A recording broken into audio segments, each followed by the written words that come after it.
আসসালামু আলাইকুম ওয়া রাহমাতুল্লাহি ওয়া বারাকাতুহু। সম্মানিত দিনী ভাই এবং বোনেরা, জিন জাতুর ক্লাসে আপনাদেরকে স্বাগতম।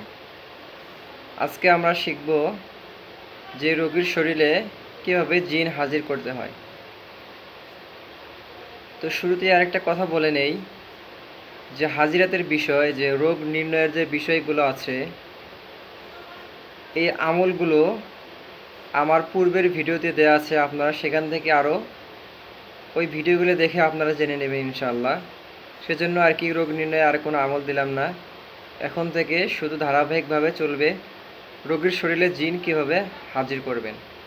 এরপরে আমরা শিখতে পারবো যে জাদুগ্রস্ত রোগীর, যারা কালা জাদু করে, কুফরি করে, ওই সমস্ত জাদুগুলো কিভাবে ধ্বংস করব। তো চলুন তাহলে আজকে জেনে নেওয়া যাক রোগীর শরীরে আমরা জিন কিভাবে হাজির করব।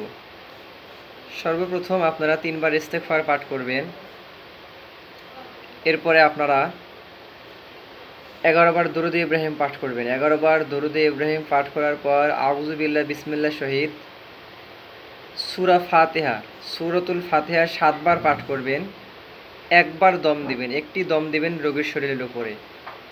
এরপরে সূরাতুল কাফিরুন 7 বার পাঠ করবেন, একটি দম দিবেন রোগীর শরীরে।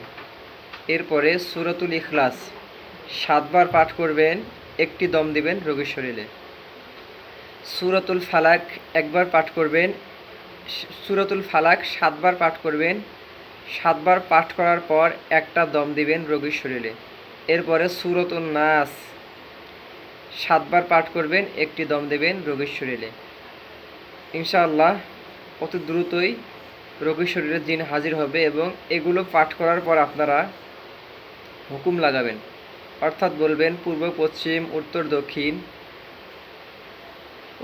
গ্রহ কিংবা নক্ষত্রে, আকাশ কিংবা পাতালে, ঘুমন্তে কিংবা জাগ্রত, রোগীর শরীরে যে জিনগুলো আছে, তোমরা যেই অবস্থায় থাকো না কেন, অতি দ্রুত আল্লাহ তাআলার হুকুমে হাজির হও। ইনশাআল্লাহ এভাবে কয়েকবার আমলটা করুন, অতি দ্রুত রোগীর শরীরে জিন হাজির হয়ে যাবে।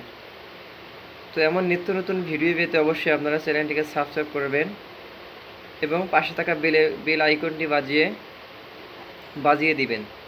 এতে করে নতুন কোনো ভিডিও আপনাদের সামনে আসলে আপনারা সেটা দেখতে পারবেন।